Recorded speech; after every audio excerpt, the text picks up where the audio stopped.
In the summer of 1853, Saratoga Springs, New York was the playground for America's wealthiest families. If you were a Vanderbilt or a Rockefeller, you dined at Moon's Lake House. The kitchen was run by George Crum, a chef of African American and Native American descent who was famous for two things: his incredible cooking and his incredibly short temper.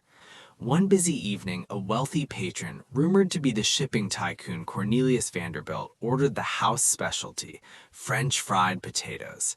At the time, these were thick-cut, soft, and eaten with a fork, but when the plate arrived, the customer was not impressed. He sent them back to the kitchen, complaining they were too thick and too soggy.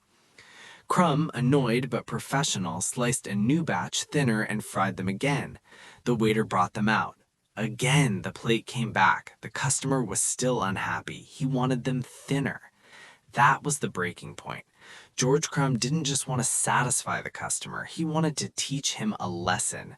He decided to make a version of potatoes so terrible, so inedible, that the picky diner would never complain again.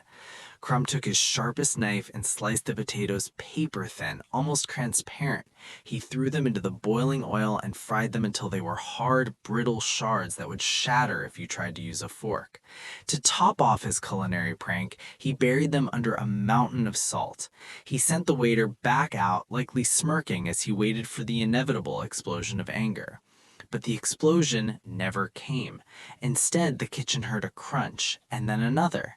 The wealthy patron didn't hate them, he loved them. He ate the entire plate and immediately ordered more. The other diners saw the commotion and requested Crum's crispy potatoes for themselves.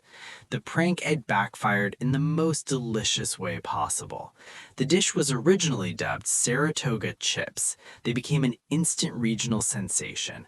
Crum eventually left Moon's Lake House to open his own restaurant where a basket of chips was placed on every table.